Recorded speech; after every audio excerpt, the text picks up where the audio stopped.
Exercise 1.5, question number 7. Fill in the blanks to make each of the following a true statement. तो हमारे पास ये चार expressions हैं, हमें इनके इक्वल में क्या वैल्यू आ सकती है ये फाइंड करना है ताकि ये स्टेटमेंट एक ट्रू बन जाए. मतलब अगर ये एक इक्वेशन हो तो वो ट्रू स्टेटमेंट हो जाए. So firstly we have A union A complement. अगर मैं वेन डायग्राम से समझूं कि मान लेते हैं कोई सेट ए है, दिस इज ए सर्कल, तो इसका यूनिवर्सल सेट तो होगा ही डेफिनेटली. अब ए है ये पोर्शन. अगर मैं एक दूसरा सेट बनाऊं जिसमें मैं ए कॉम्प्लीमेंट को बनाऊं तो ए कॉम्प्लीमेंट क्या होगा? ए के जितने भी एलिमेंट्स हैं उनको छोड़कर बचे हुए यूनिवर्सल सेट के एलिमेंट्स. तो ए कॉम्प्लीमेंट में इस सर्कल को छोड़कर इसके बाहर के सारे एलिमेंट्स आ जाएंगे. This is A complement. अब अगर इन दोनों का यूनियन करें तो दोनों में जो जो एलिमेंट्स हैं वो सिंगल टाइम आएंगे, मतलब कॉमन एलिमेंट्स नहीं आएंगे, बाकी दोनों के सारे एलिमेंट्स कवर होंगे. तो बाहर का पोर्शन इस सेट में कवर हो गया, अंदर का पोर्शन इस सेट में कवर हो गया, मतलब इन दोनों की यूनियन में पूरा ही पोर्शन कवर हो जाएगा. इसका मतलब इन दोनों की यूनियन में सारे यूनिवर्सल सेट के एलिमेंट्स आ जाएंगे जो ए में है भी और नहीं भी है, यू एंड ए. इसका मतलब A union A complement is equals to universal set. यहाँ पे हम देख सकते हैं इस वेन डायग्राम के through. Now second, phi complement intersection A. हमने लास्ट क्वेश्चन में देखा था कि फाई कॉम्प्लीमेंट क्या होता है. फाई कॉम्प्लीमेंट हमने निकाला था कि एक एम्प्टी सेट अगर है, एक यूनिवर्सल सेट है, उसमें एक एम्प्टी सेट है. अब एम्प्टी सेट को मैं एक सर्कल से डिनोट नहीं कर सकता, नहीं तो उसके अंदर एलिमेंट्स आ जाएंगे. तो मैं उसे एक डॉट से डिनोट करता हूँ. इस डॉट के अंदर बिल्कुल स्पेस नहीं है, मतलब खाली है ये.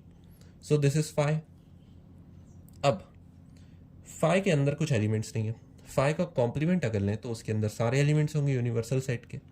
तो यूनिवर्सल सेट के सारे एलिमेंट्स फाई के अंदर आ जाएंगे.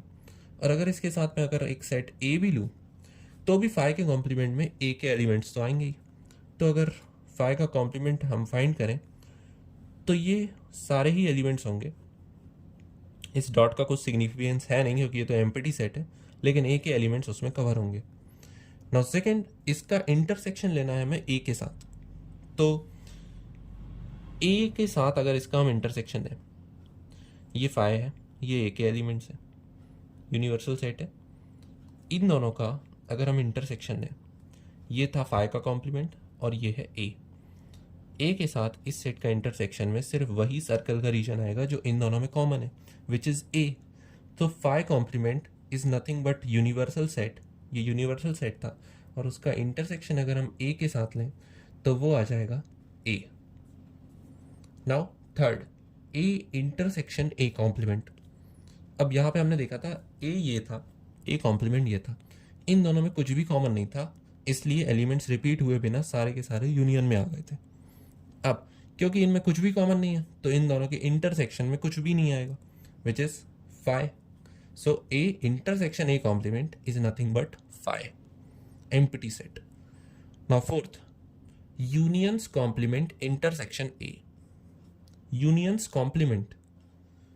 अब क्योंकि हमने देखा था कि फाई का कॉम्प्लीमेंट यूनिवर्सल सेट होता है और हमने ये भी देखा था कि एक सेट अगर ए है उसके कॉम्प्लीमेंट का कॉम्प्लीमेंट ए खुद होता है, तो हम कह सकते हैं कि अगर इन दोनों सेट्स में मैं ये वाली प्रॉपर्टी को अप्लाई करूं सबसे पहले फाई में, तो फाई के कॉम्प्लीमेंट का कॉम्प्लीमेंट, ये फाई कॉम्प्लीमेंट है, उसका कॉम्प्लीमेंट फाई ही होगा.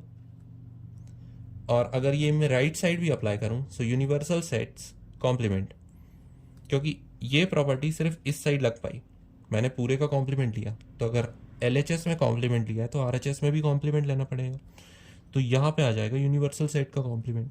फाई के कॉम्प्लीमेंट का कॉम्प्लीमेंट इज फाई. इसका मतलब यूनिवर्सल सेट का complement would be equal to phi. तो यूनिवर्सल सेट में पूरे एलिमेंट्स आएंगे, यूनिवर्सल सेट के कॉम्प्लीमेंट में बाहर के एलिमेंट्स नहीं आएंगे, बल्कि एक एम्प्टी सेट आएगा विच इज फाई. तो उसका इंटरसेक्शन अगर ए के साथ लें, मतलब फाई इंटरसेक्शन ए. अब फाई में कुछ नहीं है और ए में थोड़े बहुत एलिमेंट्स होंगे, तो अगर कुछ नहीं के साथ थोड़े बहुत एलिमेंट्स का कॉम्प्लीमेंट लें तो ये दोनों तो बिल्कुल ही अलग है.